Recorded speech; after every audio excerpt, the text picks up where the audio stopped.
আসসালামু আলাইকুম ভিউয়ার্স, আশা করি সবাই ভালো আছেন, সুস্থ আছেন। প্রিন্টার যারা ব্যবহার করেন তারা ইউজ প্রিন্টার অফলাইন এই অভিজ্ঞতাটার শিকার হয়নি এমন মানুষ খুব কম আছে। এটা অনেকগুলো কারণে আসতে পারে এই সমস্যা। যেমন পাওয়ার যদি অফ থাকে সেই ক্ষেত্রেও সমস্যা হতে পারে, যদি প্রিন্টারের সমস্যা হয় সেই ক্ষেত্রেও সমস্যা হতে পারে, বা সফটওয়্যারে যদি সমস্যা থাকে, অনেকগুলো কারণে এইটা আসে। তবে একবার প্রিন্ট দেওয়ার পরে যদি প্রিন্ট না হয় সেই ক্ষেত্রে আর প্রিন্ট দেওয়ার চেষ্টা করবেন না, লাভ নেই এতে। যেহেতু একটা প্রিন্ট কমান্ড দেওয়া হয়ে গেছে, সেটা অফলাইনে চলে গেছে, অর্থাৎ প্রিন্ট হয়নি, ইরর আছে, সেহেতু আমাদের সেই সমস্যার সমাধান না করা পর্যন্ত আর প্রিন্ট দিয়ে কোনো লাভ নেই। তো চলুন, এখানে দেখতে পাচ্ছেন একটা আইকন, এটা হচ্ছে প্রিন্টার আইকন। এখানে অনেকগুলো প্রিন্ট দেওয়া হয়েছে, যার জন্য এই আইকনটি এসেছে, এবং প্রিন্ট হয়নি। এখানে দেখতে পাচ্ছেন 4টি রিমেইনিং আছে। এখানে রাইট ক্লিক করব এবং প্রিন্টারে যাব। প্রিন্টারে যাওয়ার পর এখানে দেখতে পাচ্ছেন 4টি প্রিন্ট অলরেডি দেওয়া হয়ে গেছে এবং প্রত্যেকটি রিমেইনিং, প্রত্যেকটি এখানে এখনও আছে। উপরে দেখতে পাচ্ছেন ইউজ প্রিন্টার অফলাইন।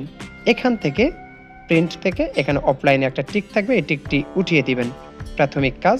তারপর এগুলো আবার সবগুলো রাইট ক্লিক করবেন, করে এখানে রিস্টার্ট অথবা ক্যান্সেল দিবেন। ক্যান্সেল দিলে সব চলে যাবে। পুনরায় আপনারা চেষ্টা করবেন আবার দেওয়ার জন্য।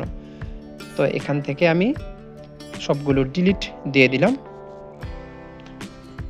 এখন আপনি প্রিন্ট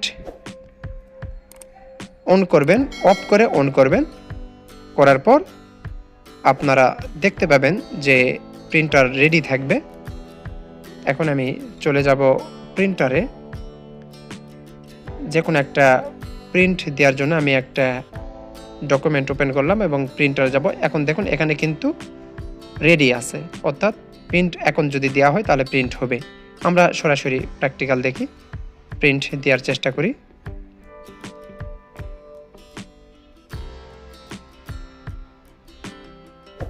প্রিন্ট হচ্ছে। এই ছিল আজকের টপিকস। যদি টপিকসটি ভালো লাগে, অর্থাৎ সমস্যার সমাধানটি যদি আপনাদের উপকারে আসে, সেই ক্ষেত্রে লাইক, কমেন্ট, শেয়ার করবেন আর সাবস্ক্রাইব করে সাথেই থাকবেন। আসসালামু আলাইকুম।